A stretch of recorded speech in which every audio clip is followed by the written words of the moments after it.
ዛሬ ጌዲዮን እሷን በመፈለግ ቆይቶ እንደማያገኛት ሲሰማው መጽሐፉን ይዞ ወደ ለመደ ጫካ ሄደ። መቅደስም ተደብቃ እየተከታተለችው ነበር። በጣም ብዙ ተማሪና ሰራተኞች ከአንዱ ወደ አንዱ ውር እያሉ ነበረ።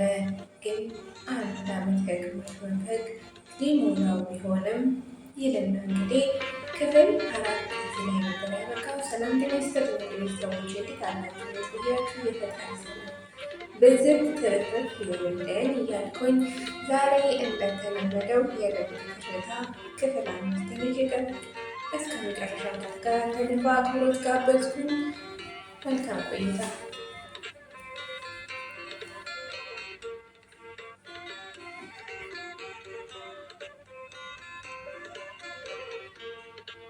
የልብ ትርታ።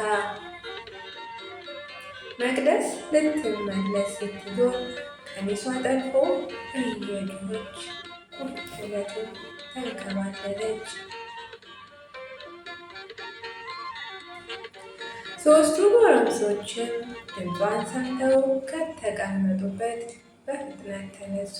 ግን ወዲያው ጸጥ ስላለች ያለችበት ቦታ ጠፋቸው። ግራ በመጋባት የዞሩ ፈለጓት። ከዛም አይጆሯችን ነው ብለው ወደ በርጩማቸው ሲመለሱ ድጋሚ በስተኋላቸው ድምፅ ሰሙ። እየተሯሯጡም ሲሄዱ መቅደስ በሾክ ፊቷ ተሞጫጭሮ ደም ለብሷል። መነሳት አቅቷት እያቃሰተች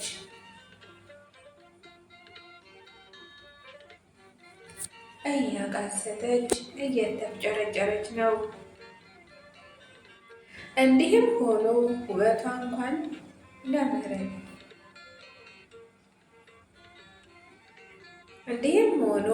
ውበቷ ግን ያንጸባርቅ ነበር።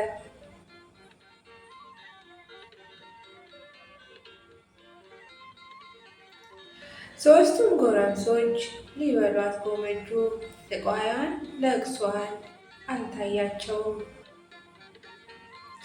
እርስ በርስ ተነጋገሩ። አቅፈውም ወደ ተቀመጡበት ቦታ ወሰዷት። መቅደስም ሊደፍሯት እንደሆነ ሲያወሩ ስትሰማ ጭንቅላቷን ከመታመም ድንጋይ ጋር ተደምሮ ራሷን ሳተች። ጌዲዮን በዚህ ሰዓት እናቱን ጨርሶ ሳያት አልፏቸው ወደ ግቢ ሄደ። ጎረምሶቹ እኔ ልቅደም እያሉ በመጨቃጨቅ ጀመሩ። ከመቅጽበት የአንደኛው ስልክ ጮኸ። በፍጥነት አንስቶ ሄሎ ይሁኒ ሲል ምኑ ጋር ናችሁ አለ። ልጁም የባለፈው ቦታ ነን፣ ደግሞ ዛሬ በተቀደሰው ማዕዳችን ላይ የተቀደሰ የምስራች ይዘን ነው የምንጠብቅ አለውና ስልኩን ዘጋው። ዮናስን በጣም ስለሚፈሩትና ስለሚያከብሩት ሊጠብቁት ተስማሙ።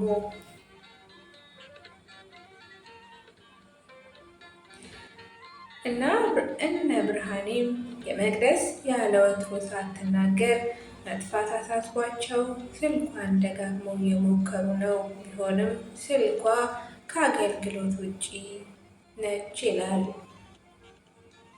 አሁን ያላቸው አማራጭ ትሄዳለች ብለው ያሰቡበት ቦታ እየሄዱ መፈለግ ነው። እስካሁንም የቆዩት እንደተለመደው ጌዲዮን ተከትላ ነው ብለው ነበር። አሁን ደግሞ ጌዲዮን ግቢ ውስጥ አዩት። ዮናስ ጓደኞቹ ከሚቆሙበት ቦታ ሲደርስ መቅደስን አያት። ባይደነግጥም በጣም እንደደነገጠ ሆነ። መቅደስን ከእጁ መዳፍ ለመጣል ትልቅ ወጥመድ አገኘ። በእርግጥ ዮናስ እንደ መልአክ ቀርቦ የልብ ሲደርስ ሴጣን መሆን የለመደው ድርጊቱ ነው። ጓደኞቹ በሁኔታው ተገርመው ምን ታውቃታለህ እንዴ አሉት። እርሱም አይ አላቃትም፣ ግን የግቢያችን ተማሪ ናት ሲል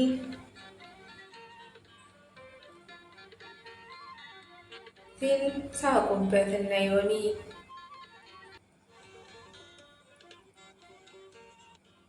ዮኒ ኧረ ላሽ በል ደርሶ ጻድቅ መሆን ሲል አሾፈበት። ዮናስ ግን እምቢ እንደማይሉ ስለሚያውቅ ዛሬ ማታ ብርድ ብርድ የሆኑ ችኮች አመጣላችኋለሁ፣ መቅደስን ግን ለእኔ ተዋት አላቸው። ሆኖም ሁኔታው ቢያስገርማቸውም ብዙ ሳይከራከሩ በሀሳቡ ተስማሙ።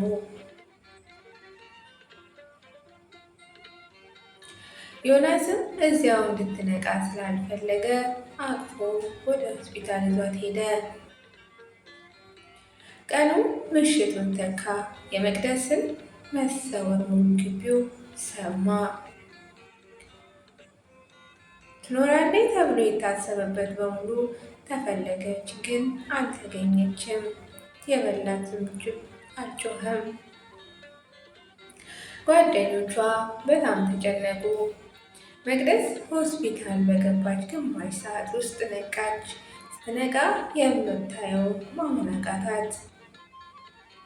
ከዛ አስፈሪ ጫካ ውስጥ ሆስፒታል ከነዛ የሰው አውሬዎች ተርፋ ራሷን ከዮናስ ጋር ስታገኘው በህልሟ መሰላት።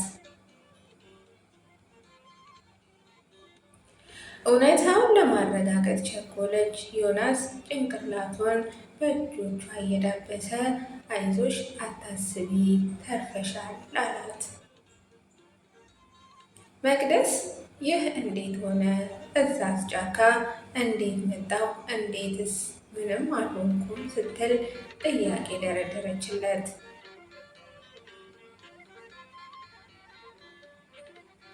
ዮናስም በገዳይ ምላሱ የሌለ ውሸት ጨማምሮ ብዙ ችግር ደርሶበት እንዳዳናት ነገራት።